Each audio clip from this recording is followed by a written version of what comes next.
Like many unaccompanied minors before him, 16-year-old Candelario Jimon Alonso made the long trek from Guatemala to the U.S. for a better life. I think that I'd like to learn English, and I'm going to, here in the United States. He crossed the border and, after being processed in a government shelter, was placed in Memphis, where he has family. He now lives in this small home with 12 people, some of them his relatives. But since he arrived in November, his dreams of an education have been put on hold. The man said that they sent me to another school where the adults are.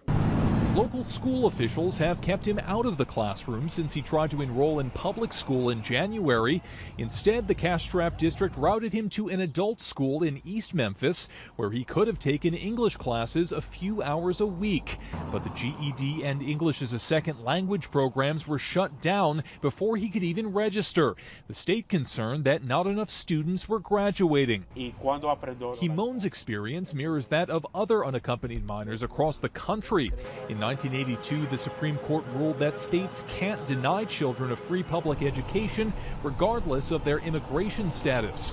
However, in at least 35 districts in 14 states, the Associated Press has found that hundreds of unaccompanied minors have been discouraged from enrolling or pressured into what immigrant advocates are calling unequal alternative programs. So here it's a verb. Robert Allen Ham teaches English as a second language to immigrants in the Memphis area and used to work at the adult school. We had a few young men and women that were of age 16, and when we saw how young they were, every one of them, we told them that they needed to go back to the high school, and that it was their right to go to high school, and because we really prefer them not to come into the adult program. Since January 2015, 22 New York school districts have changed their policies as the result of an investigation by the state attorney general into immigrant students not receiving an education.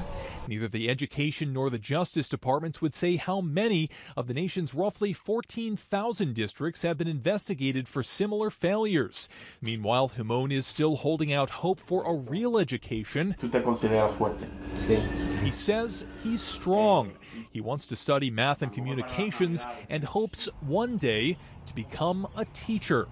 Robert Bumstead, Associated Press.